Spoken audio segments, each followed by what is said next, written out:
Okay, we'll get started. Hello, everybody. Thank you. Oh, that's great. Thank you very much for coming right here after lunch. This is session 411, Reach a Worldwide Audience by Building a World-Ready App.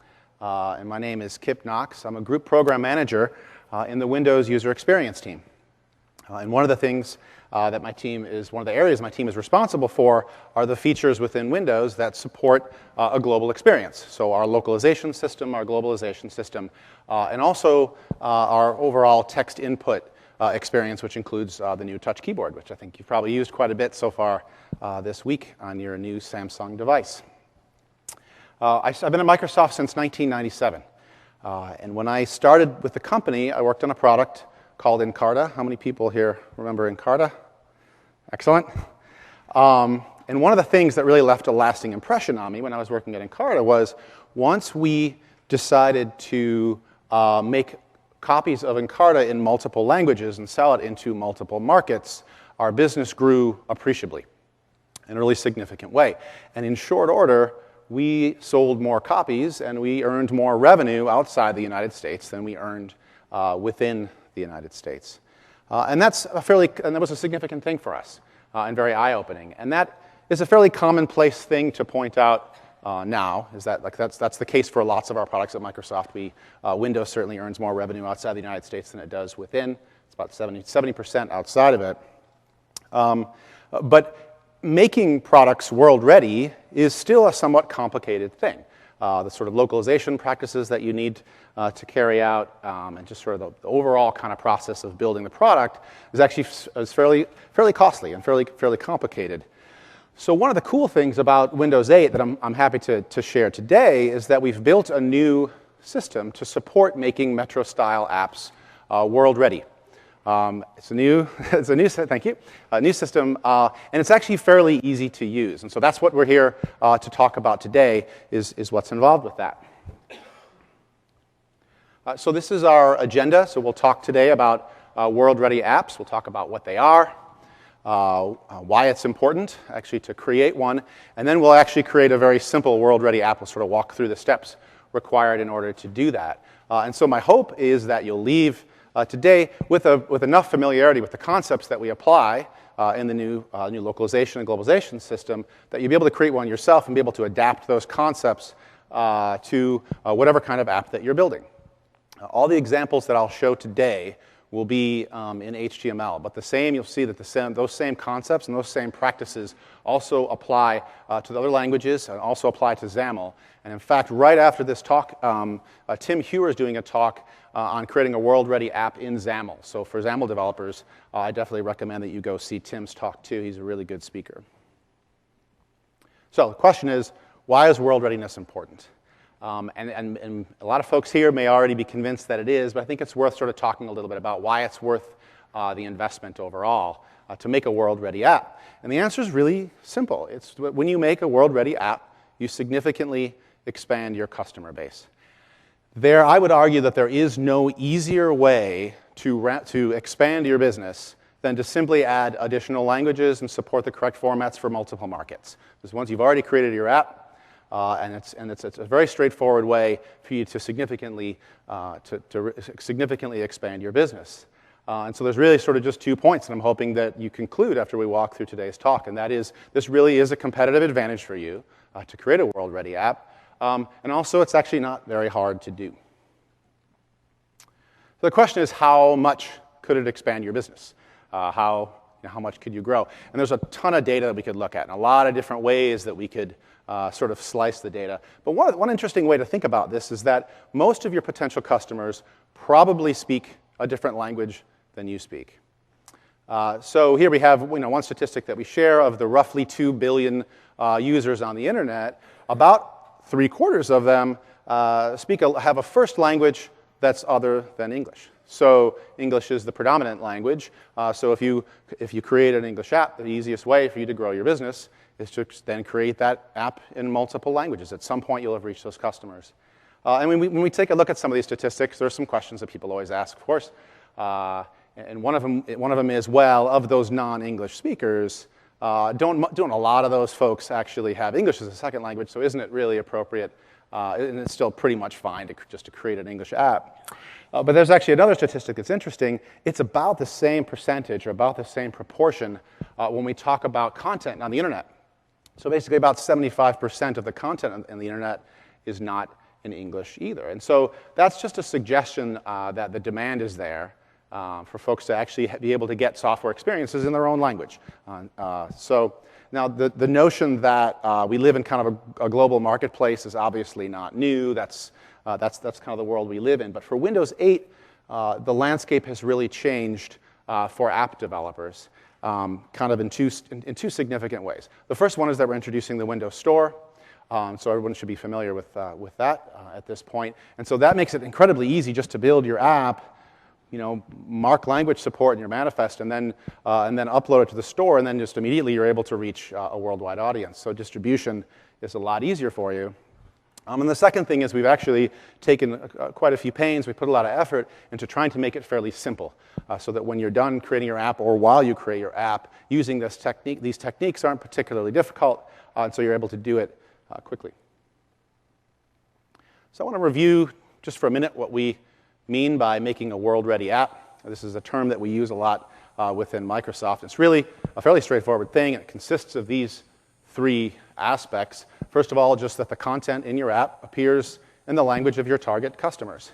And the more languages you want to support, the more content that you want to have appearing in those languages. Secondly, that data that has formatting that is specific to different cultures, like dates and like times, are actually formatted correctly for those cultures. And the final thing it means to be world ready is just that text input just works for all languages. And that last one, text input, is arguably the most complex of all three of these, but the good news is Windows really just takes care of this for you. That's something that we don't ask our app developers to worry much about. And in fact, within Windows 8, we've even built up our support for text input by bringing in spell checking and by bringing in autocorrection, as you've seen demoed in a few cases.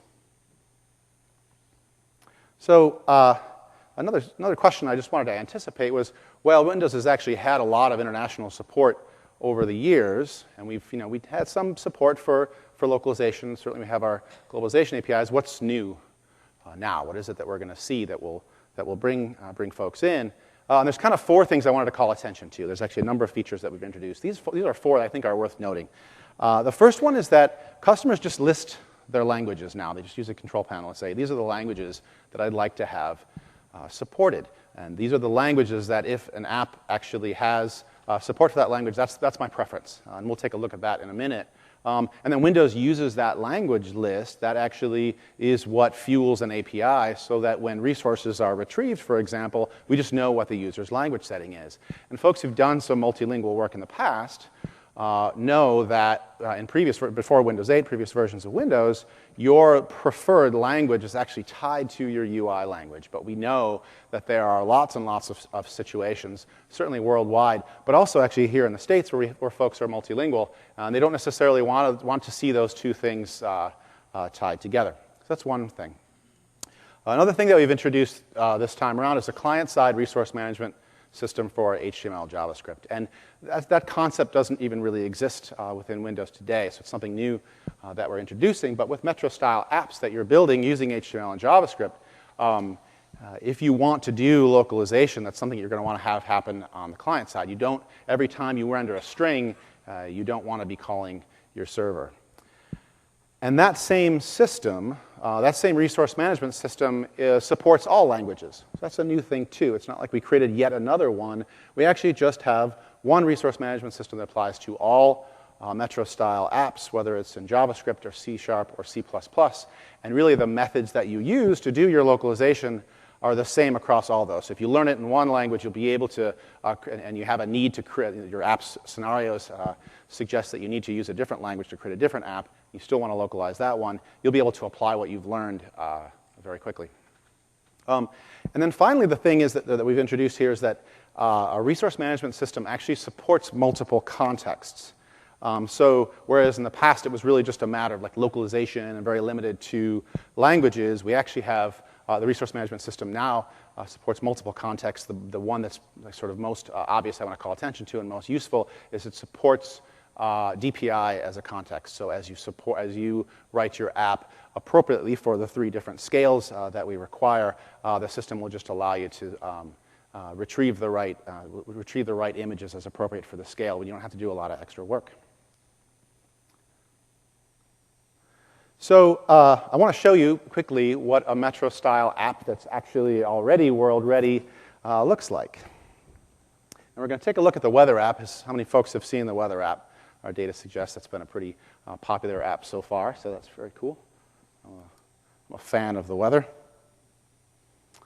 So actually, the first thing I want to show you quickly is just this here, which is this on the right-hand side right here. This is just the language control panel. And all I want you to observe here is that I have set Spanish as my most preferred language. I also want to see support for English, and I also want to see support for Chinese. But what this means is that if I'm running any app on the system, if that app supports Spanish, I want that to actually be shown. So then if I return back to our start screen, actually we'll launch the app. What you'll see here, this is the weather app, and it's actually been made world ready. So it's fairly straightforward, even as you take a look at it. So for starters, you can see that we're calling a weather service in order to get this data, as you would imagine, and the data, and sort of in each one of these day tiles, is actually being retrieved from the weather service, and we're telling the weather service the user's language settings are Spanish, and so please return the weather forecast information in Spanish. You'll also see that wherever we have strings within the app, those strings are in Spanish. And then the last thing that you'll see is up here, there is a date, and that date is formatted appropriately for a locale of Spain. So 16 Septiembre instead of being September 16th if it were for the United States locale. So this app has actually been localized it's in English, it's in Spanish, and it's actually in Chinese, and even as of now, it's completely ready to distribute in the App Store, and anybody who speaks those languages will be able to download it and use it. So the question is, did it take a lot of work to do that? Did we have to actually write a ton of code and compile separate DLLs, et cetera, et cetera, et cetera? Well, it didn't actually. That app is one that we created internally as part of our internal app development program, working with interns and so forth. And the person who did the world readiness on that app is somebody who actually works within our localization feature area, but he did it in about a day. And he had some help from folks within the company who are fluent in Spanish and are fluent in Chinese to make sure the translation was correct. But other than that, he basically just took the existing app and he said, I want to make this world ready. And it took him about a day. And he used these 4 steps.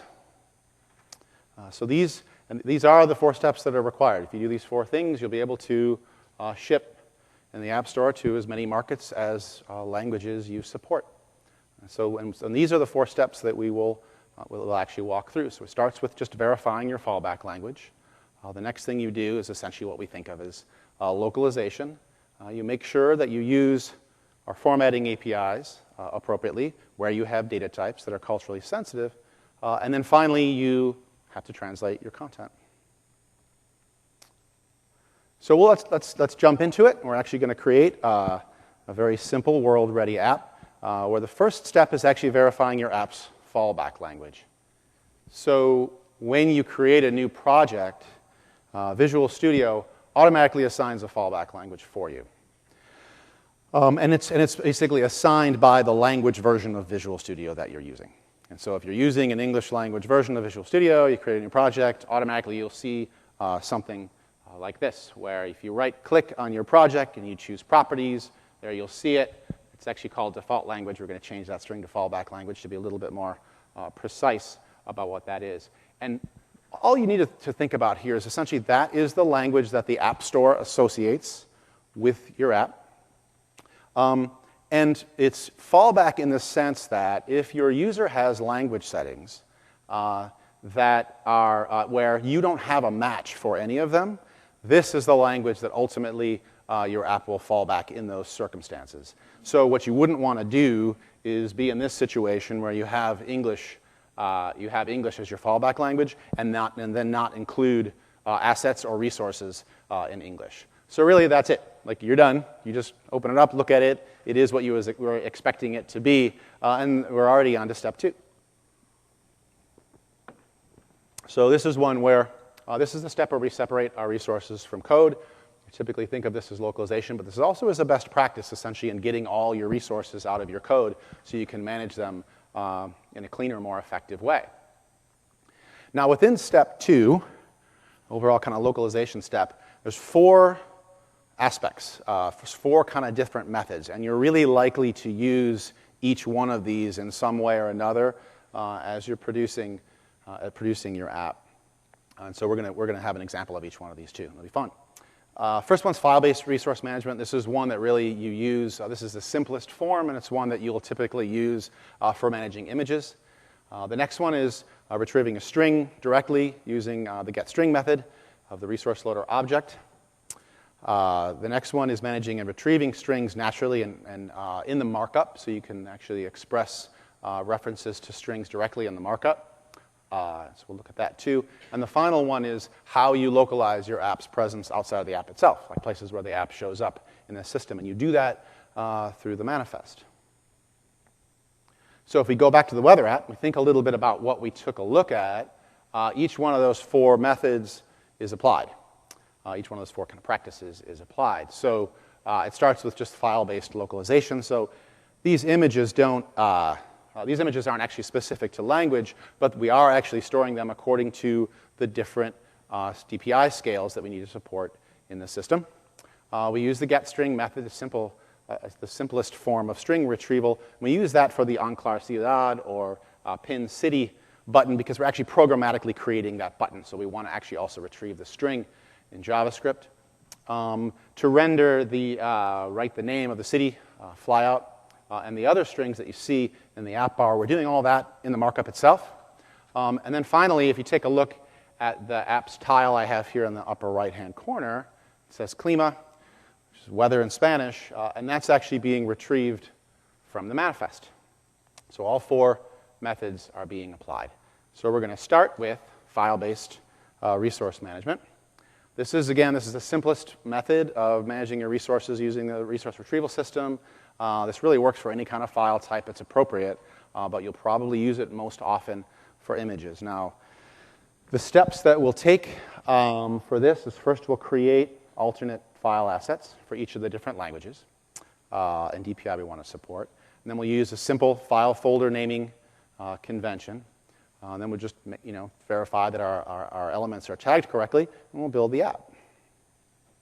So that's the first demo we'll use, and this is where we're actually going to create a very simple world-ready app.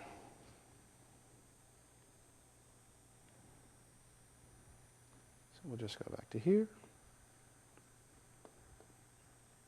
and close that. So what we're going to do first actually is just run this. And this is a very, very simple app. It does not purport to be a great example of Metro-style UI, but it serves the examples that we need for the different aspects of world readiness that we want to show. Just greetings from build. Now, if you remember, my settings on this machine are Spanish. So if this app had actually been localized into Spanish, it should be showing these things in Spanish, and as you can tell, it's not. So if I'm a Spanish speaker, I don't speak English, this is not very useful to me. And you might argue that even as an English speaker, it's not particularly useful, but it does greet us from build, and it does tell us what day it is. So there's sort of 4 things that we're going to look at here. First one is just that greetings from build, which is a title of the app. Second, we have a date.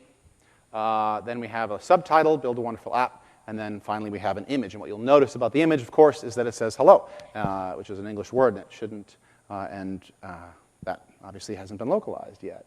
So if we go back,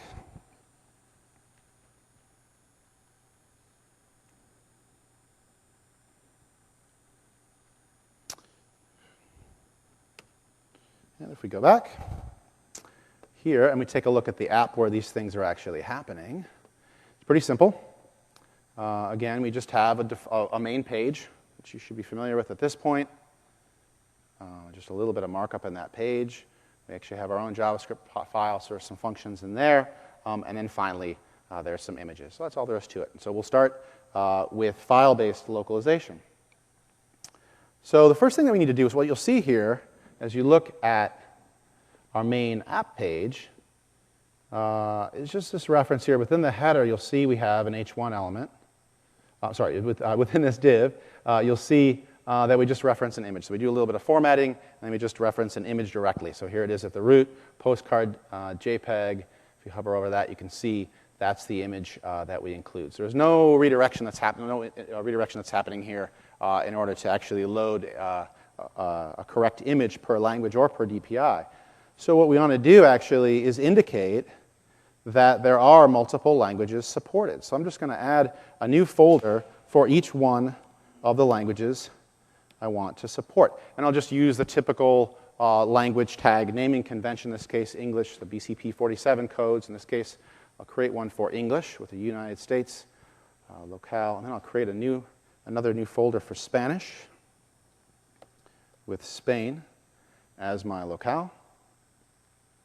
And then I just need to put images in there. So we've already created some images here. So I go into English, and there's 3 here, each one saying hello. And then I'll also add images that I've created in Spanish.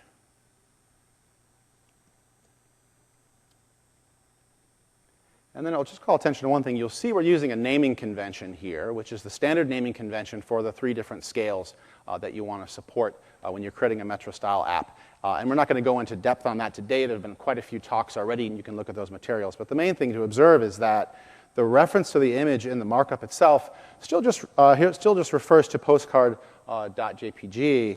But we actually have a naming convention here which indicates, because we've created 3 images appropriate for the 3 different scales, we actually name them according to the scales. And then the system just renders it appropriately for us. So there it is. That's our first step in creating a world-ready app. You can see I didn't even write a line of code. And it's actually returning, yes. And it's returning the correct image. And if we looked at this on different machines, you'd see it also supporting the correct DPI.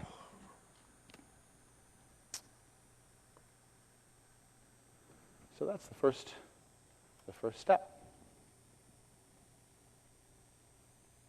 So the next kind of aspect of localization that we'll take a look at is actually retrieving a string. So we did images so far, and this is retrieving a string. The kind of lowest overhead way to do this, the simplest way to do this, is just directly use the getString method. And this is useful for if you had 1 string in your app total that you needed to localize, or when you're doing runtime operations. So when you're actually, like I showed you in the weather app earlier, where you're actually creating a button programmatically, and so you'll want to also do that directly in JavaScript, in this case, to retrieve the resource. Or some more advanced scenarios, like if you're doing data binding, for example, you'll want to, this is the method that you'll want to use. So in this case, we want to create a resource file first, and that's where, and then we want to remove all the strings that we have actually in the code, and actually put them in that resource file. And then we actually will use the getString method to point to it, retrieve it, and put it in the right place, and then we'll build our app. So we will return, once again, to our sample app, and we'll refresh our memory that we have. Greetings from build is the title of the app. So we want to localize that. Make sure it appears in the right language. So let's take a look at how we're doing it now. Obviously, it's still in English. So here we have, just within the header, we just have a simple H1 element. We've given it an ID. We called it page title. And if we go into our little JS file here, you can actually see we have a very simple statement here, which basically says, here's the string. Go ahead and write the string into the element that has, whose ID is page title. So obviously, once again, you can see the string is actually in the code. We're not doing any kind of indirection to reflect what the user's language settings are. So what we need to do now is create resource files that we can refer to, so we don't have to have all these strings in our code. And the way we do that is pretty straightforward. We actually have this strings folder. I already created that, but it's basically you create a new folder at the root. And then you need to add a folder for each one of the languages that you wanted to support, just like we did for images. So we'll do that now. We'll add one for English again. And we will add one for Spanish. Again, Spain. And then what we want to do is put a resource file in each one of these. And so I'm going to right-click on this. Pretty familiar approach we're using here. I'll say Add New Item. And then within our item picker here, you'll see there's a resources file. Now, in the case of an HTML Metro-style app, we're using the JSON file format, which should be familiar to any JavaScript developers out there, which is where we store our resources object. Item. For C++, C#, for XAML apps, you'll use ResW format. And you can see that Tim Hewer's talk. So we just take a quick look at this. Pretty straightforward. We have some comments in here which basically talk about how you structure it. But essentially what we have is just an array of name-value pairs, where on the left-hand side here we have greeting, and that's actually the name. So that's actually how it's referenced in the code. It is agnostic to specific language you've localized into. And on the right-hand side, we have the actual string itself. And then we've just, and each one of these items is separated by a comma. And then we have just the same thing for Spanish. So you have a resource file for each language that you use. Yeah? Mm-hmm. Did you just copy a snippet in that has... I didn't. Sorry. Yeah, great question. So I didn't actually. It's basically the resource file when you go and add one from Visual Studio. It's a stub file, and it includes these few name value pairs just so you can kind of see what the formatting is. That's right. That's right, exactly. So you do it. And then what I'm going to do in a second is we'll actually rename them and make them real resources in our app. So thank you for asking that. So if we look here, again, we had here page title is the actual name of the resource.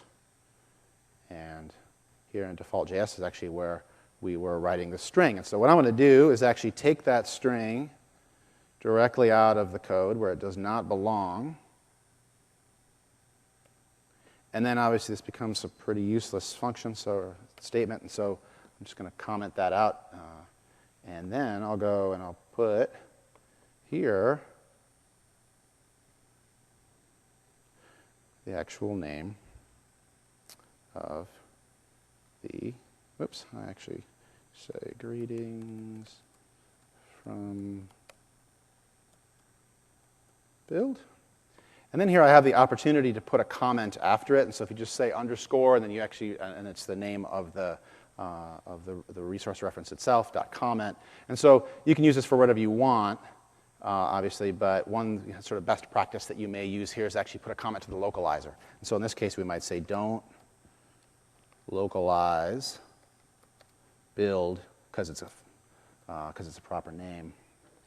So then I'm just going to keep the greeting as the name for it. And then we go into our Spanish language version, and we'll say we'll just copy that over and paste that in. So now we have these two, which are parallel. Don't really need to put a comment in there. Then if we go back into our JS file, I'm just going to pull a couple of these turkeys out of the oven. We just have two lines here.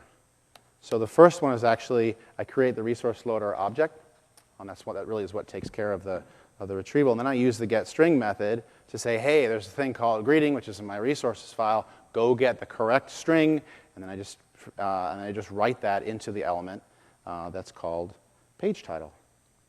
So if I run this,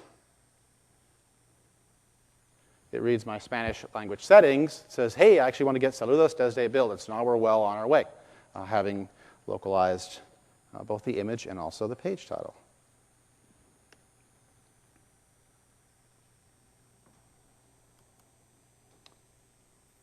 All right.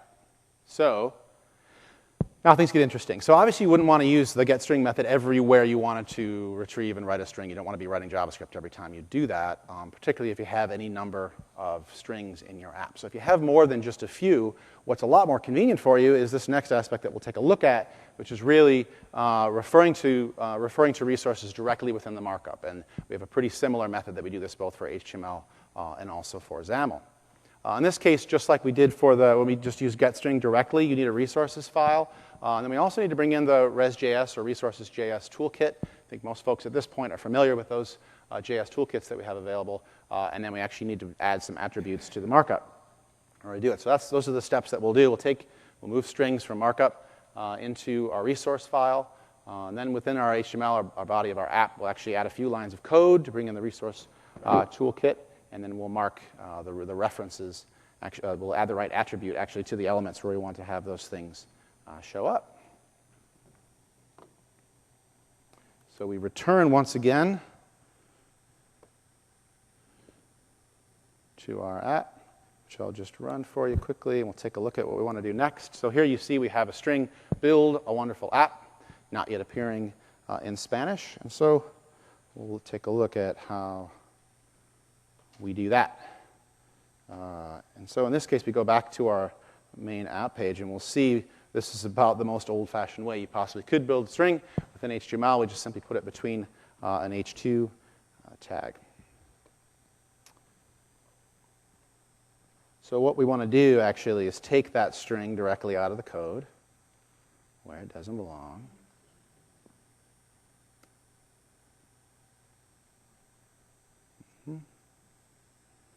And go into our resources file and paste that in there.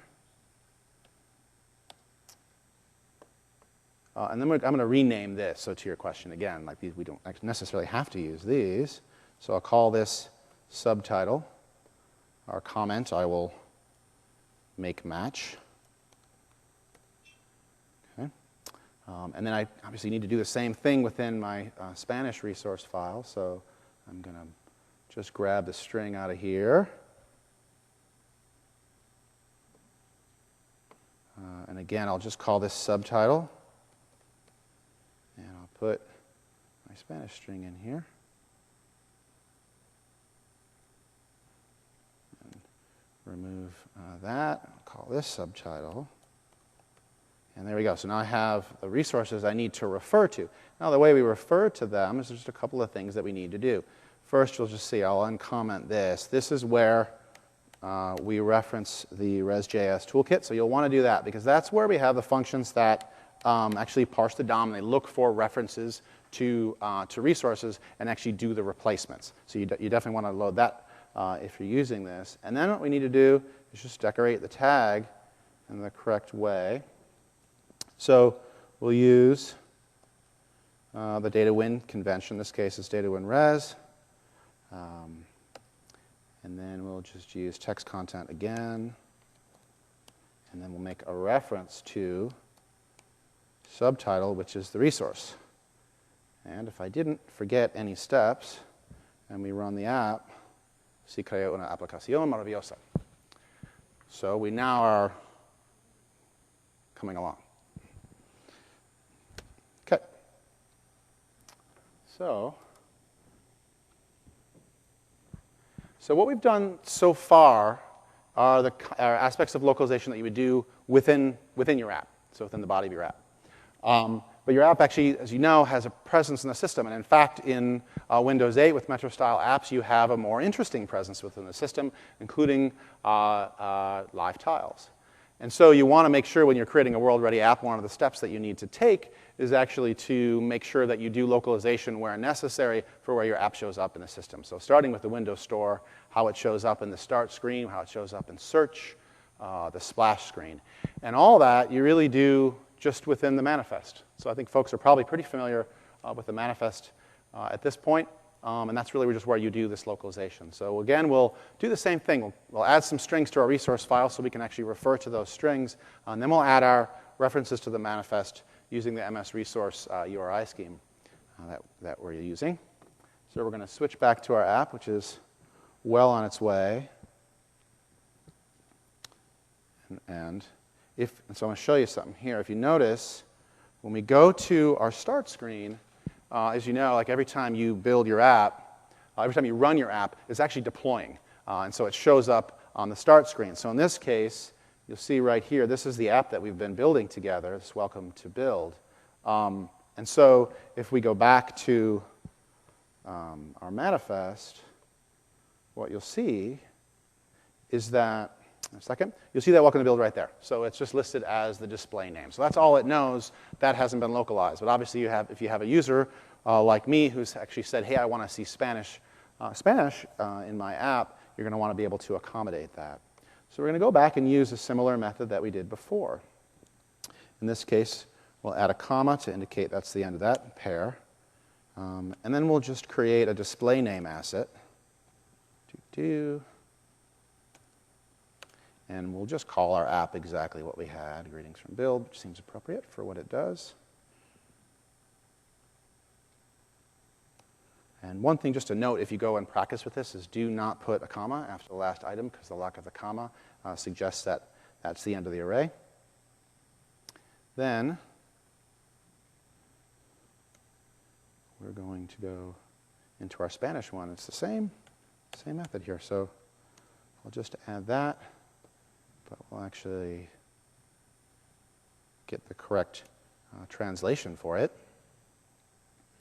and put that in there.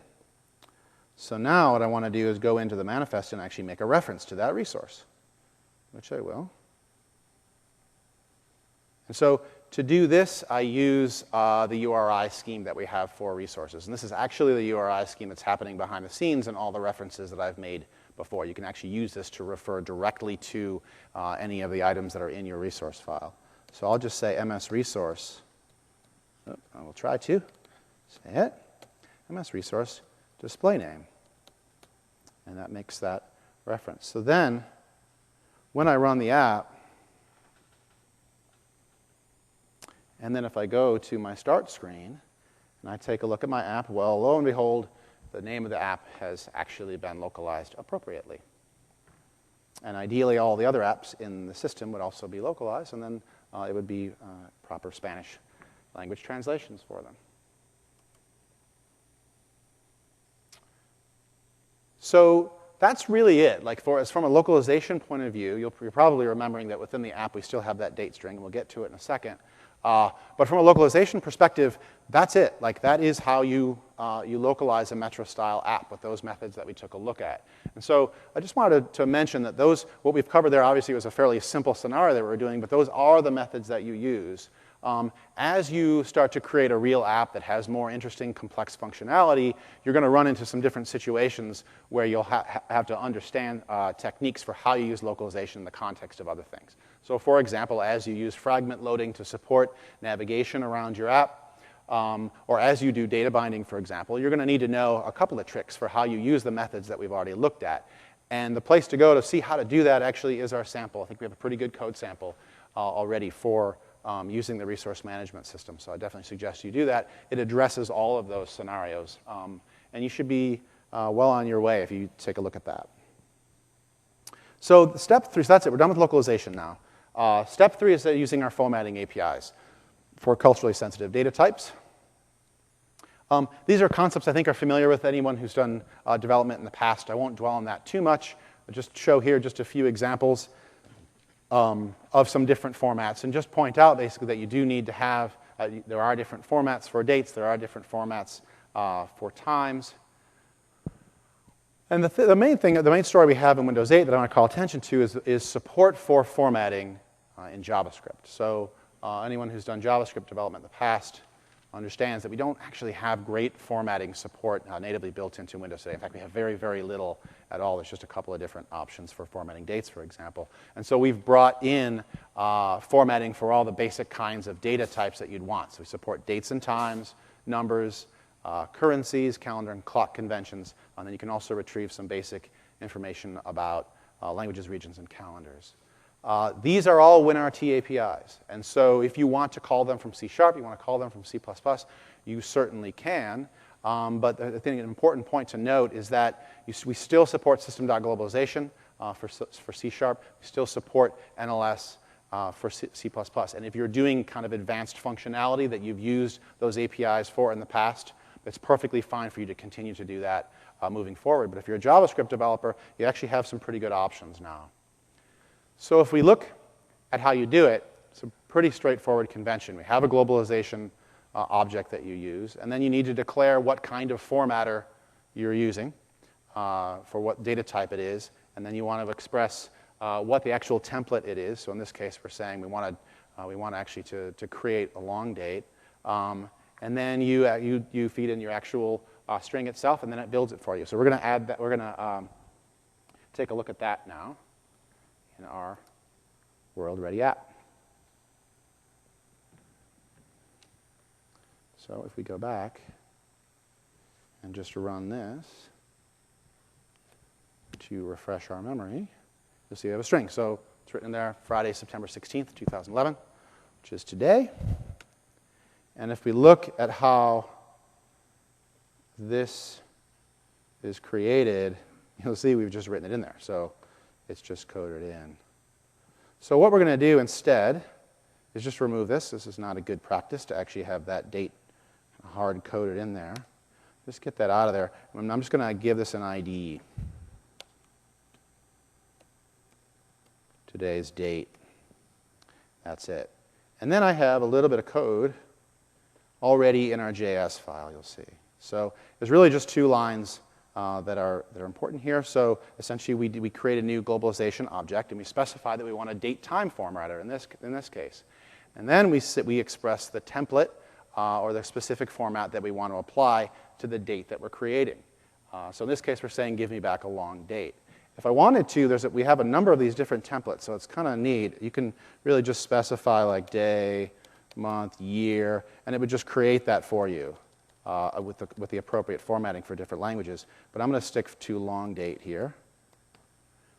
And then what you can see is we're specifying new dates. That basically says, like, give me today's date using the format method to actually write that to format it, and then we write it into the today's date element.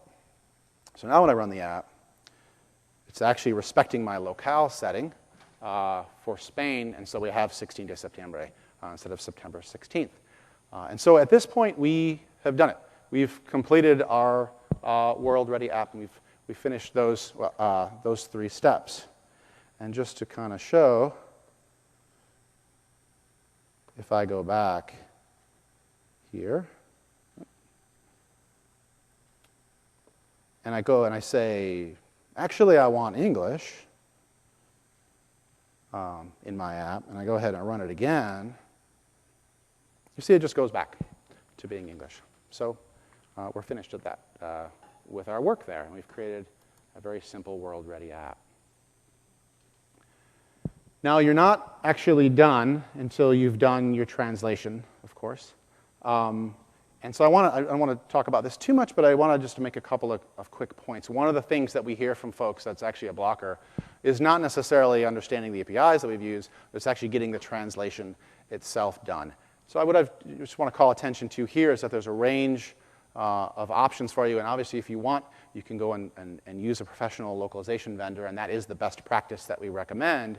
But there's a couple of other options for you to just kind of bootstrap what you're doing. Like I said before, when we created the weather app within our team, we actually worked with some folks who were fluent in those languages and also had a good understanding of the scenarios of the app to make sure that the strings were appropriate for the context that they were in. And so we sort of think of that as non-professional translators. And then there's sort of a DIY or do-it-yourself approach, which may be a perfectly good way for you to at least get started. And I wanted to show you a resource that we have, which, if you haven't heard of, it might be interesting for you to take a look at. So we have here, this is just up on Microsoft.com. There's a link to it in the deck, and this is just our language portal.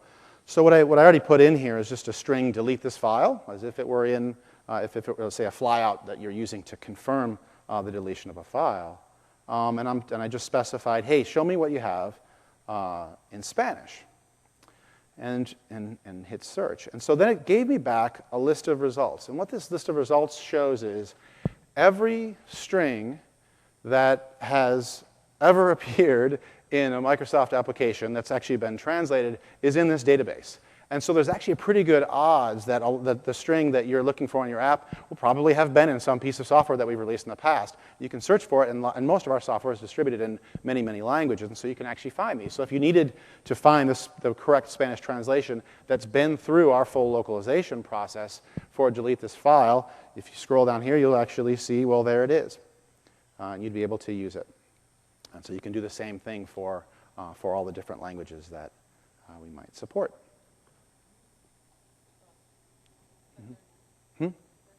That's there right now. You can go to it. And there's a link in the PowerPoint, so you can just you can open it up, and it's right there for you.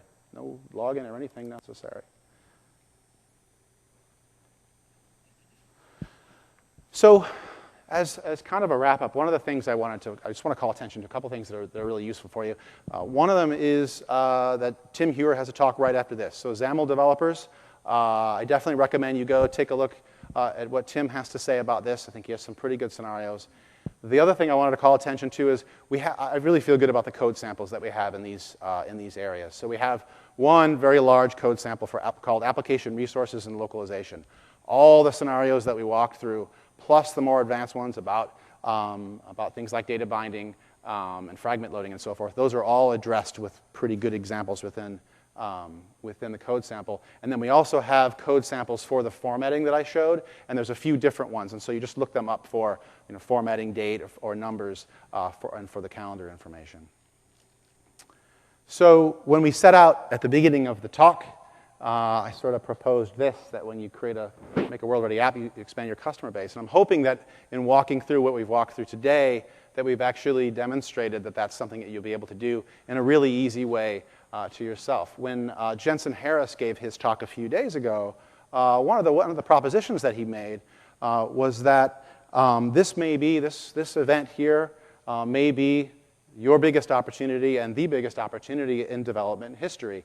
And that's partly predicated on the sheer scale of Windows and its distribution. And of course, we achieve that scale through selling into multiple markets. And so if you really want to take advantage of this incredible opportunity in development history, well, then I beseech you to create a world-ready app. So thank you very much. I'm actually going to stick around. I'll come down in a minute, so if anybody wants to come talk, I'd be happy to do that. Thank you.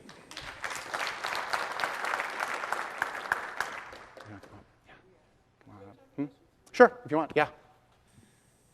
Question about fallback, language fallback. You specify, like for example, ENUS as your default language, I guess, or fallback language.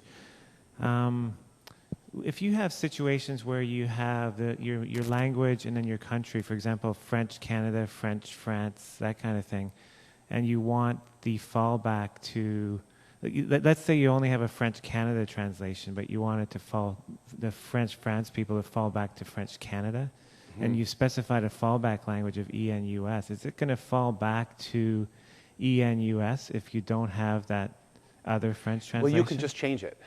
So it's the default that's set there is going to be, if you're using an English US SKU of Visual Studio, it'll say ENUS. But that's why I suggest you go take a look at that, because if you actually wanted to fall back to French Canada, you would just change it in that case, and you get to decide. The user would change it? No, you as the developer get to decide that. The user decides what they express the languages that they want to have supported actually within the control panel. But you can't really have multiple fallbacks then, because you just have a single fallback for English. So you can't go French to French and then English to English. That's what I'm trying to say. Well, remember, there's two different things happening here. One of them is actually just the users express, here's the languages I want to have supported. But if there's a circumstance in which the app hasn't been written in such a way to support that user's language, it just needs to know what do I eventually fall back to, and that has to be decided by the developer.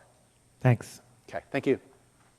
And I have a couple of questions, but I'm going to follow up on that question, which is that maybe we could get some tooling around the fact that in response to what he's saying, what you're really saying is that we can't have sparse resources. So, for example, with English to British English, I would prefer to have a single resource file that has what I can do, which is U.S. English, and only have a sparse file to lay over that with British English, or the same would be Canadian French to French. So I realize that your design is not multiple fallbacks, which is what yeah, I think we've been doing, and at least I've been doing, is multiple levels of fallback. So maybe we get some tooling to support that, so see. that sort of at build time we could kind of fill out those resources, particularly where we, in a little bit richer way. I'm not exactly sure how that would work, but I do think it's a pretty big deal to me to say that I'm going to repeat the same phrase across English US and English British, or French Canadian and French French. I see. That I is a see. huge onerous thing for me and my translation I see. stack, because those things change. And so if I change the exact wording that I want for French in almost all cases, Yep. I'm kind of toasted. And of course, Spanish and all the languages. I mean, so many languages have these multiple things. And I did have another quick question for you, and that is around numeric formatting. So you didn't mention it at all. Yeah. And Windows, prior to Windows 8, and I haven't seen anything on what it does, has a pretty complex system actually for defining alternate positive signs and quite a bit of things beyond currency. So I'm skipping currency. But can you just comment on thousands, comma, separators, and the other things that we've been using with Win7 in order to work with numeric localization? So the question is, do we in our new API support all the numeric formatting that you've used in the past, like say in NLS?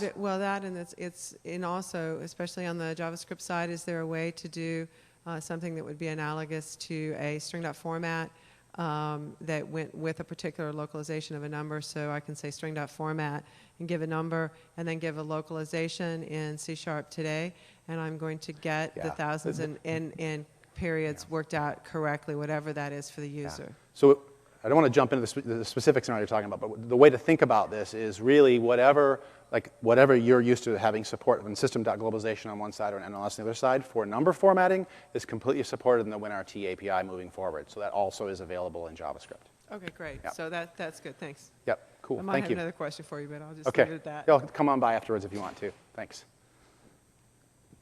I have sort of a follow-up question to that, which is that in our experience, in much older code base, we have a conflict between the language that we want to show the UI in and the locale that we want to use for dates and numbers. Is that somehow married? Can you ask that question again? I'm having trouble hearing you. If I've gone into my control panel and I've said that these are my 3 preferred languages, is that going to tell me both the language and the locale? No. That will actually be a language list, and you'll also be able to manage your locale separate from that in the way that you have in the So it's past. We need to still keep separate. those two things distinct. Okay. Yep. So when I make calls to things to get translated resources, that's just for the language and That's not actually just for for the that's for locale. language, exactly. So the locale thing is going to go someplace else to get That's what right. my current value is. That's right. Those are two separate user settings. Thank you. Yeah, the research file, does it support refactoring or something? If, for example, if I change the name of an input ID or I change the name of the resource, does it refactor automatically to the source file, to the source code? Or, for example, I have a greeting in the resource, and I change it. I don't know, for some reason, I change it for greetings with an S. Oh, I Does it see. If you go refactor into back? reference, no, you would actually have to go back Okay, and change okay. that. Yeah, it's a good feature. Yeah. Thanks. Yeah, yeah, that's a good one to note. Okay, thank you again, everybody. Appreciate it. Thanks also for coming to Build. I hope this was worthwhile for you. We certainly enjoyed having you all this week. Thanks.